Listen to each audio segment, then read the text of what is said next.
Ask the Mayor. Your chance to ask the Mayor of Weymouth, Bob Hedlund, questions about the town of Weymouth and or anything else that you have concerns about. Ask the Mayor is pre-recorded. And now, here's Bob Hedlund. Hey, welcome back, everyone, to another episode of Ask Mayor Bob Hedlund. My name's Jim Melody. I've recently been upgraded to Citizens Advocate to grill our mayor on some tougher subjects and some of these questions that come in, but we still have plenty of questions, and we're here, as always, with my co-host, Mayor Bob Hedlund.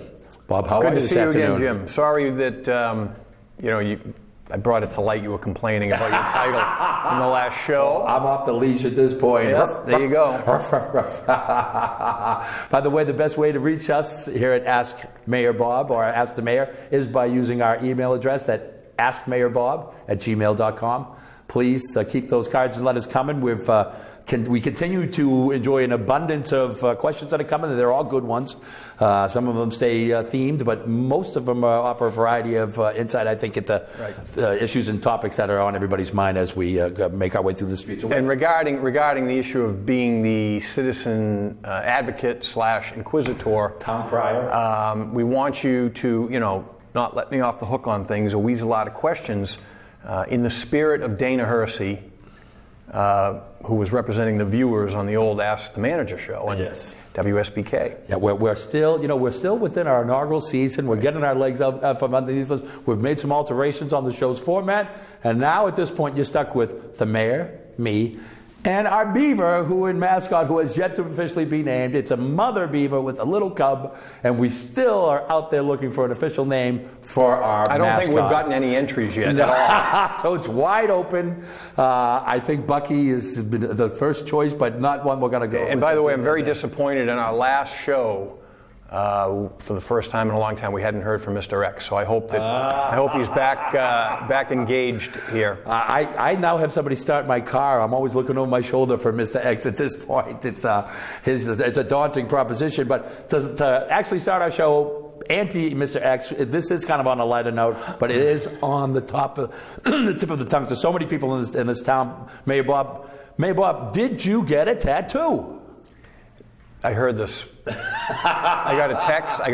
It better be a me if you got one. I actually got a text from a friend of mine that saw the show wanting to know that, and I believe one of our crew's mother inquired if I had in fact gotten a tattoo, and the answer is yes and no. Oh. I was wearing a temporary tattoo in the last episode that has now since worn off, that was applied to my arm by our administrative services director, who also coordinates the farmers market, Nick Buellins, and it was National Farmers Market Day. And we had a few additional bells and whistles and events going on at the farmers market, one of which evidently was applying tattoos to people, and I was told that I had to have a tattoo that day.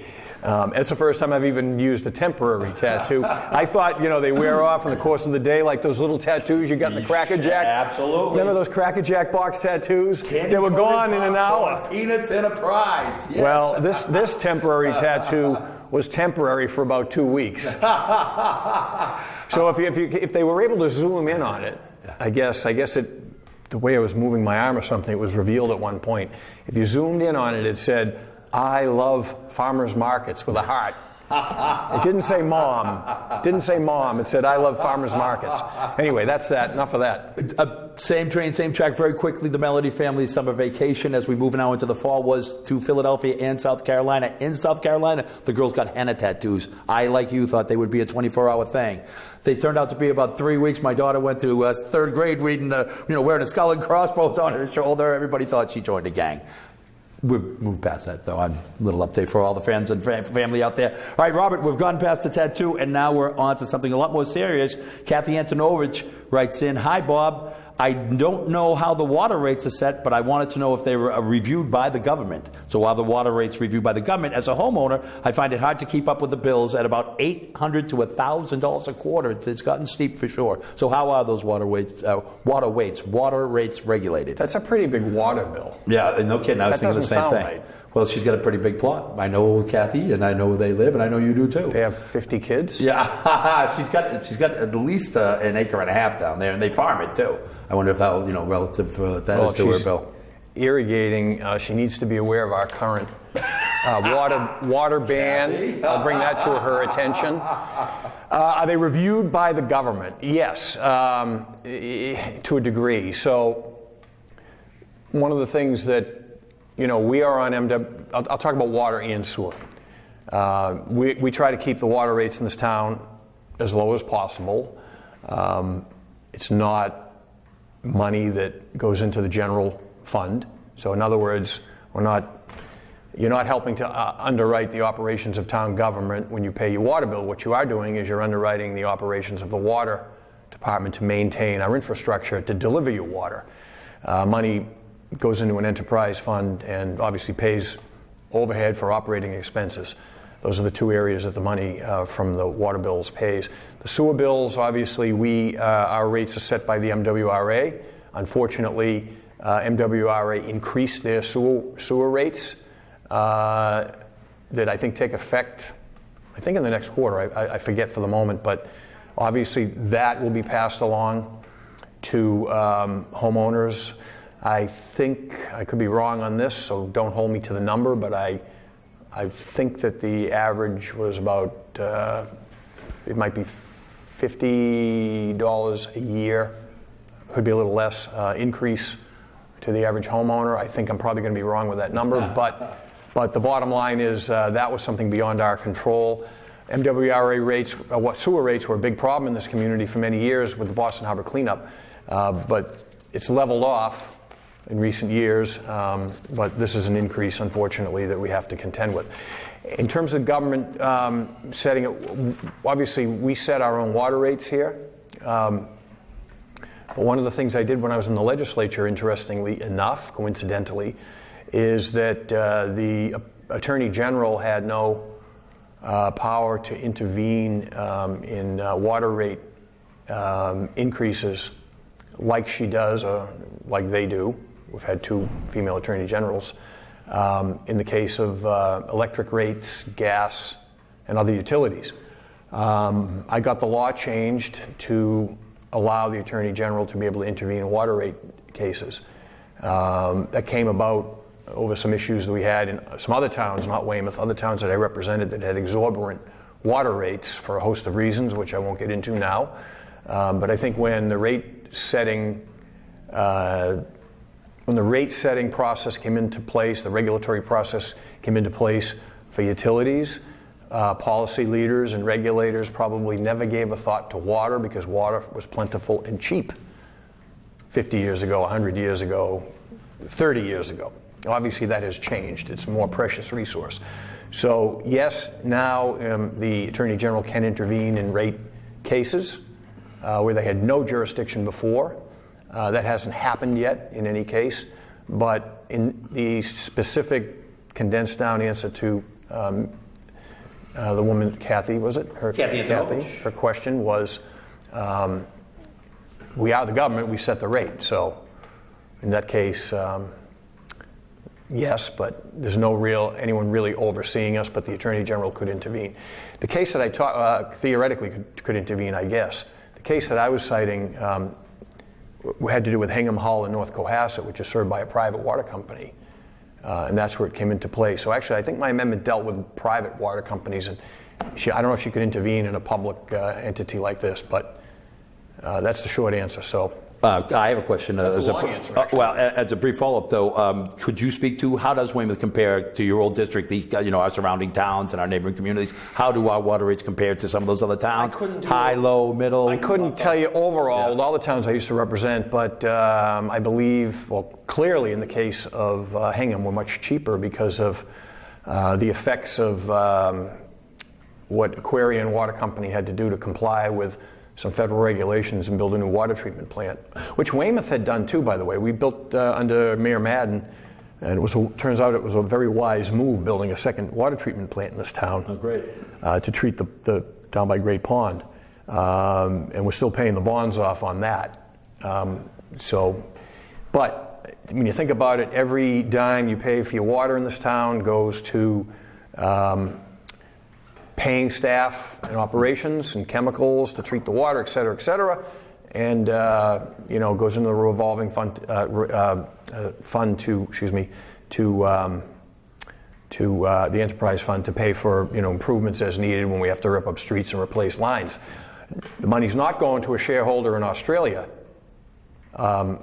or bankers in Australia, as is in the case in Hingham, where it's owned by a private company headquartered out of Australia. So, does that answer your question? I think it does, and I'm thinking, knowing Kathy and her husband Danny, maybe the reason for the overage on their bill is their utilization of the wastewater, perhaps, in that house. I'm not sure. You don't have to comment on that. That must be an inside joke between. It's good to hear, though, that the money is being reinvested but back if into people the have town. an exorbitant water bill, I mean, that's high, and you don't have a rational explanation for it. You can call the water department for assistance in determining if you have leaks or something, or a toilet that's running on, or a leak somewhere. Great advice. We had a running toilet one time, and our bill was dramatically higher. And it was a simple. You didn't think it adds up, but it sure does, and it adds up quick.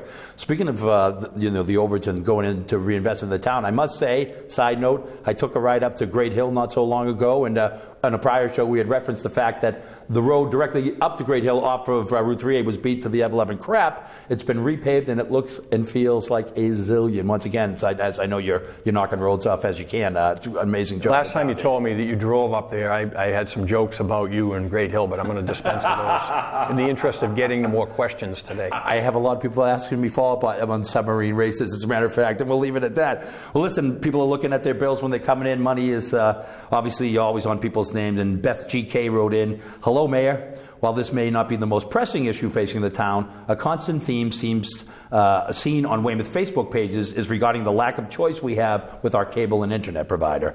Comcast has a stronghold by virtue of the contract signed by your predecessor. They're only one option, obviously. Verizon doesn't offer the internet capability required by many of us that work from home or need a certain bandwidth for a variety of reasons. Not to mention the exorbitant prices and subpar customer service that comes along with Comcast as a service provider, which we talked about off camera. Finally, what are your thoughts about partnering with Beld, who can not only offer cable internet but also offers electric? Beld is the Braintree Electric and Light Department. There are many of us in this community that would far prefer to give our business to a local and reputable provider. Not so different from the last question that was asked. This was actually an issue. Well, the issue about Comcast is a continual theme, and as the questioner noted, the 10-year contract that's in place was signed in December, just before I took office in January. And there's nothing I can do about that. I've had representatives of Verizon in here. I've had a senior vice president of Verizon in here to meet with me on this subject. They have absolutely no interest right now in bringing service to Weymouth or pretty much any other place for that matter. That's not their business focus these days.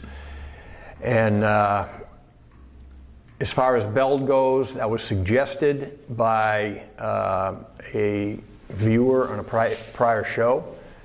And we're a little behind on that, but we are looking into it. But it's a viable option, arguably. I don't know if it's viable yet. That's the problem. And I asked our town solicitor, Mr. Callanan, to research state law to see if it's even something that, if Braintree had any interest in partnering with us to do that. So we're a little behind on that. Solicitor Callanan's been tasked with a lot of things right now in addition to the normal day-to-day, and I know he was a guest on Mayor's Monthly Forum, but contract negotiations, reviewing every contract before it gets to my desk, and getting really bogged down with all things Spectra. So he's backed up. He has been tasked with researching this, and we'll have some information on a future show for not just this viewer, but I believe the viewer who wrote in before about this was a Mr. Gary McDougall. So it's been on the minds of not just... In fact, I think she cited the fact that she picked that up on social media or something. Yeah, she said it's an oft talked about topic on Facebook. Well, you had some choice topics, comments about Comcast before we took to the air. In fact, I did. Unfortunately, we find ourselves in a zone. Can I put you on the spot? I think no, feel free. You had a funny line. Mr. Melody's focus was more on the customer service aspect and not the high cost of the service being provided. But you just had an experience. I have to tell you, I went into Bob's Muffin Shop one day, and the owner bent my ear. Then he bent my ear about his experience recently with Comcast customer service, and it was a wild tale. So evidently, this is a theme I hear about too. Well, I think, whenever I talk to anybody who actually works for the company, as we have two of our pals here that are on the space. Oh, no, I'm sorry, one out of two? No, neither are. I'm sorry, I thought there was an affiliation there somewhere. I always ask the folks who work for their company, have you ever tried to call into your own customer service line? Because I think you can learn a lot from that. And generally speaking, the answer is no, I've never tried that. So I would encourage anybody who works for Comcast, especially in the executive capacity, to call into that 800 number. It's an 888 number. And I think this, it's like what they refer to in consumer electronics as a planned obsolescence. There's a plan when you buy that TV or that washer and dryer that it's going to be worthless in 2 years. The technology is always going to continue to upgrade, obviously, in the tech space as well.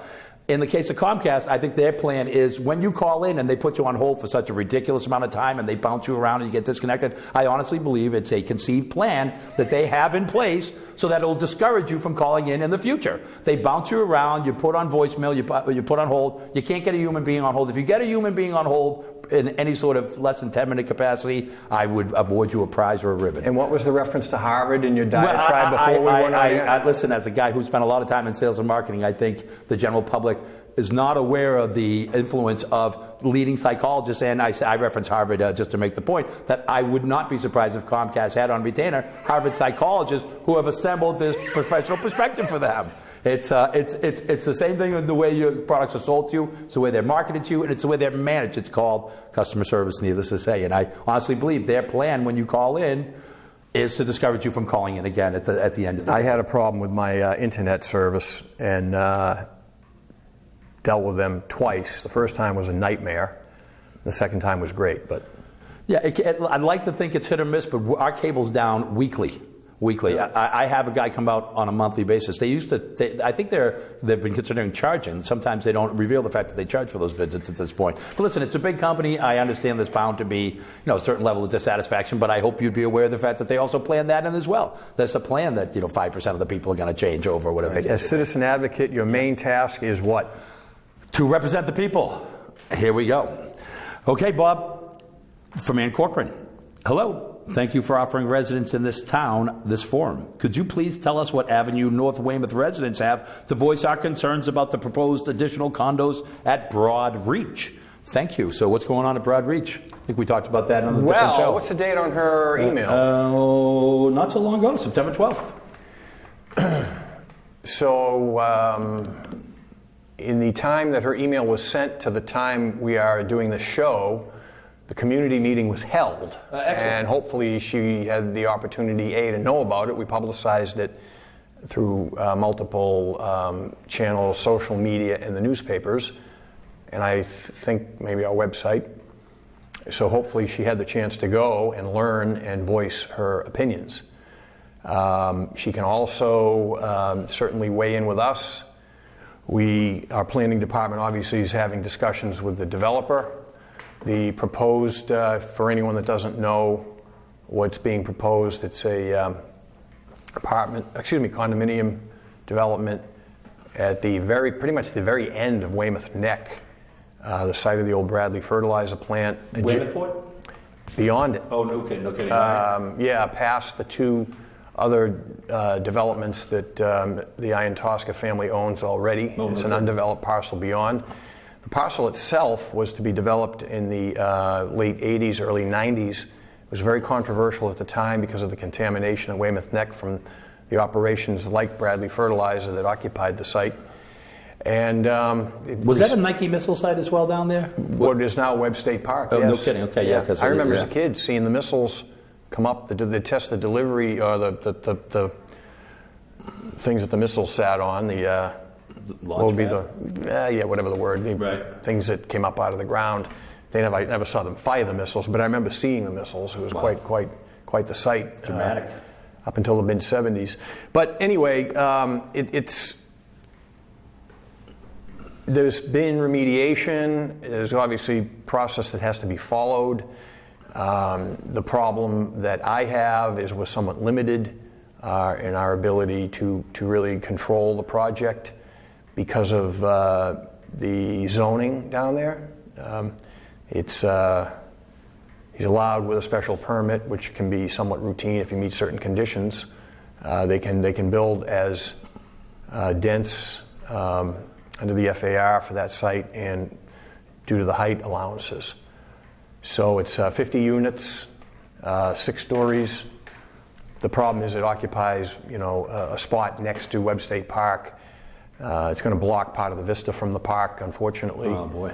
The building itself, my personal opinion is it's designed well. It's aesthetically pleasing. Compared to the buildings, the edifices that are down in that neighborhood already. I mean, Weymouthport isn't going to win any architectural awards, in my opinion. But remember, it was hip when it first came out, though. When they first developed that, everybody thought it was cutting-edge architecture.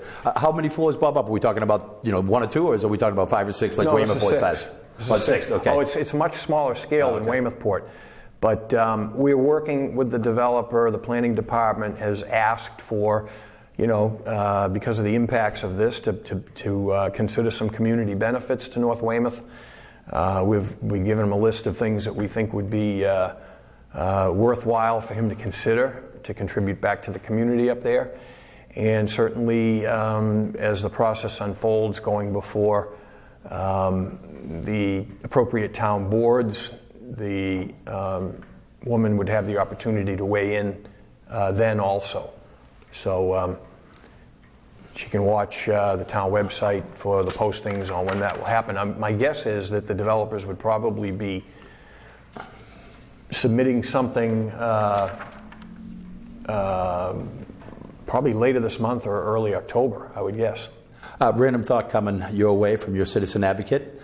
Is there such a thing as a maximum amount of residents that this town would allow? As we look at all these different developments that are jumping around, do towns have, when they look at their master plan, so do they define like a maximum amount of residents that you could have, or is it always evolving based on resources available? Well, no. I mean, you would rely on your zoning to dictate that. I mean, whether it be lot size and what kind of density you allow in certain zoning districts. I've stated, it's not anything new because I've stated on the show in the past, my personal opinion is that the town made a lot of bad zoning decisions in the past. I think at a time when you saw a lot of the industrial uses, old shoe factories, or what had been old shoe factories when they were finally demolished, some of those were in the 60s. I think Stetson was repurposed in the 70s, right? Or even the 80s. You look at Charles Street, I think, is a good example, where you had shoe factories on Charles Street that were torn down, and they said, we'll allow dense development in here, we'll allow apartment buildings. So you have an apartment building next to a single-family home. I don't think that does anything to help the character of the community. That's a fact. Now that horse is out of the barn, unfortunately. You look at this example that we just talked about at Weymouth Neck in North Weymouth. That was an industrial site. So the planners at the time said, well, it's an old industrial site, we'll allow dense development here. That's how you got Weymouthport. That's why you're getting this, right. Most likely. So you can get into outright bans. There have been examples of that when you had, I think Brockton was an example when they had wastewater treatment issues. There was a moratorium on development, but it's usually driven by issues like a water issue or a wastewater treatment issue. School department capacity, maybe? No, you're probably getting into some constitutional issues at that point, yeah. So, and Weymouth did some things to change density. I mean, it was prior to me getting here, but a number of years ago they changed the minimum lot size. And it's interesting. I mean, Weymouth does some things now, you'd be surprised. They don't allow common driveways anymore. But ironically in Hingham, you can get away with a common driveway in Hingham. When you say common driveway, you mean 2 residences sharing a driveway? Yeah. Okay. Yeah. Wow. So there's been some changes. Can I throw Are the changes too far down, with too much history already having gone by to really impact things? I think someone made a joke one time and said, when they were discussing the lot size issue, someone said, in jest, they said, it's a little late for snob zoning in Weymouth. But what was that, based on the expansion of the lot size? Was that comment came from? Yeah. Geez, I'm in one of those developments. I think it's great, at the end of the day. But then you go down to an area like the Birches where they're on top of each other, or the neighborhood I grew up in. And those were built at a time there was probably no zoning in there. It was cottages. Right. Town of Hull. If you look back at zoning maps in the town of Hull, there was no zoning. Wow. So interesting questions, and these are all great ones. Once again, the best way to reach us at Ask the Mayor is by sending us an email via askmayorbob@gmail.com. Bob, we're getting towards the tail end of another episode, and a topic we haven't broached in the last couple of episodes is kind of an update on Spectra. And Margaret Bella Fiore wrote in that now that Spectra Energy has been bought by Enbridge, I am concerned as a resident of North Weymouth of what the consequences may bring to the proposed gas compressor process. Have you received any correspondence from Enbridge in this matter? What are the town's plans? The compressor proposal remains to be a serious health and safety issue for your constituents. And sincerely, again, Margaret Bella. I'm not sure what the impact of the proposed maneuver with Enbridge buying Spectra is going to have.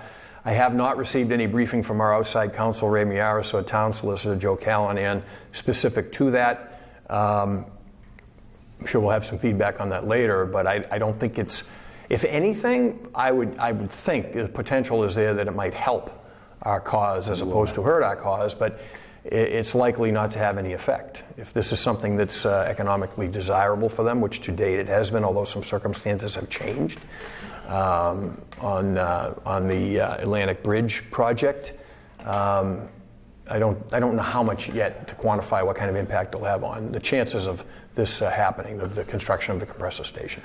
It seems like they're nibbling around the edges with some of the mass media. I think we've seen some full-page ads on the Globe and the Herald. I think we've seen some television commercials on broadcast now. The PRF, it's been big overall on the whole pipeline issue. Than this one specifically. We got time maybe sneak one more? Yeah, let's take a look, but thanks for the update on Spectra for sure.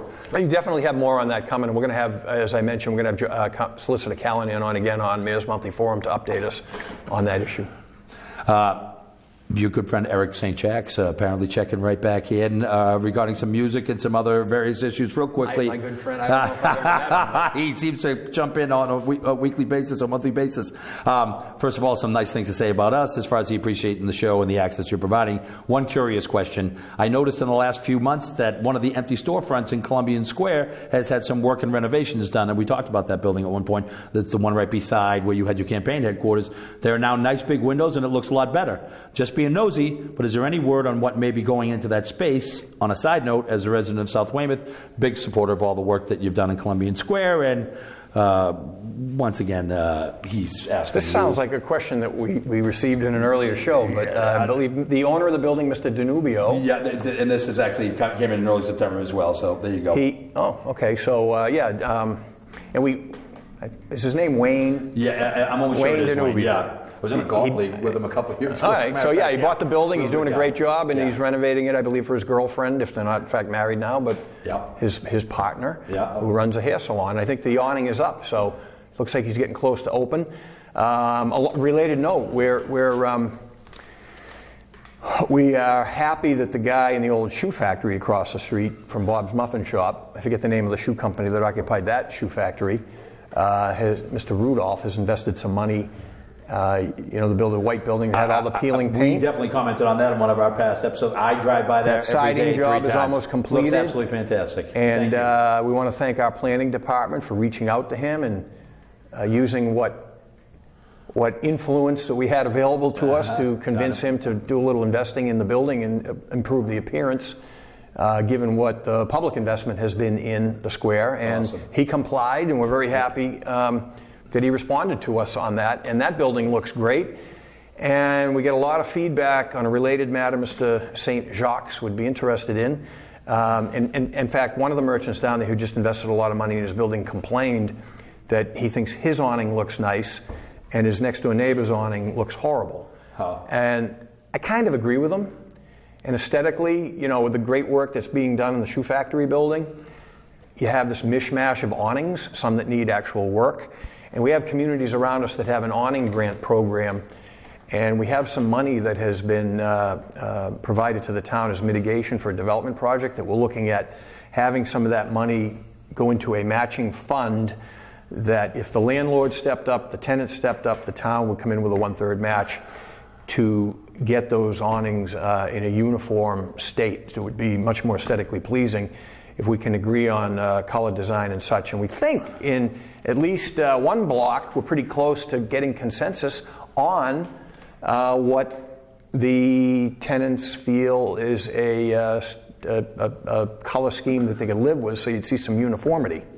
That program sounds amazing. Who wouldn't want to take advantage of that if there's some partial financing? It would make a big impact visually. I mean, when you have this mishmash of colors and size of font and everything else, I think it would help. That whole square should be a case study at some of these urban planning schools. It started with the Fogg Library being redone, then you did the parking lot in the back. The lines. You don't want it to be a case study. Some people won't be happy with the conclusions. We've had some urban planners down looking at it, and some of the suggestions were not initially embraced by folks down there, but we've seen some changes. Well, but the lines being painted on the roads there, they've done yeoman's work as far as now they're more directional. I think the traffic flow is smoother and everything just looks better. You're on the right track, that's for sure. We'll see. Awesome. Well, listen, it looks like we're being told to wrap up another episode of Ask the Mayor. Once again, please reach out to askmayorbob@gmail.com. I know I speak for the mayor when I say thank you very much for tuning in. Keep those questions coming. And please stay tuned for Family Affair. I was Mr. French in that show, you know. Buffy and Jody. That was 56. I think Hogan's Heroes. Hogan's Heroes. We did Hogan's Heroes. I know, but that was the mainstay. If you have a question, please email the mayor at askmayorbob@gmail.com. That's askmayorbob@gmail.com. Maybe your question will be answered on the next episode of Ask the Mayor.